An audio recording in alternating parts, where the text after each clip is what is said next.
അണ്ടത്തോട് കടൽഭിത്തി നിർമ്മാണവുമായി ബന്ധപ്പെട്ട് തകർന്ന റോഡ് പുനർനിർമ്മിക്കുന്നതിനും മുറിച്ചിട്ട തെങ്ങുകൾ നീക്കം ചെയ്യുന്നതിനും ആവശ്യമായ നടപടികൾ സ്വീകരിക്കാൻ ആവശ്യപ്പെട്ട് വാർഡ് മെമ്പർ സമീറ സക്കറിയ അധികാരികൾക്ക് പരാതി നൽകി.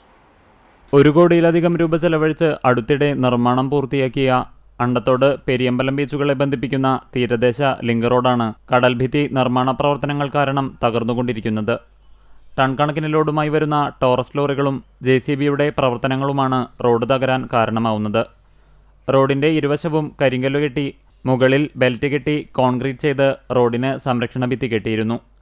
JCB ഉപയോഗിച്ചുള്ള നിർമ്മാണ പ്രവർത്തനത്തിൽ പടിഞ്ഞാറുവശം ഭിത്തി തകർന്ന നിലയിലാണ്.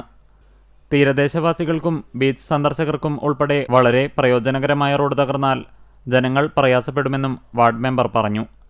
കടൽഭിത്തി നിർമ്മാണവുമായി ബന്ധപ്പെട്ട് മുറിച്ചുമാറ്റപ്പെട്ട തെങ്ങുകൾ കടലോരത്ത് മുറിച്ചിട്ടിരിക്കുകയാണ്.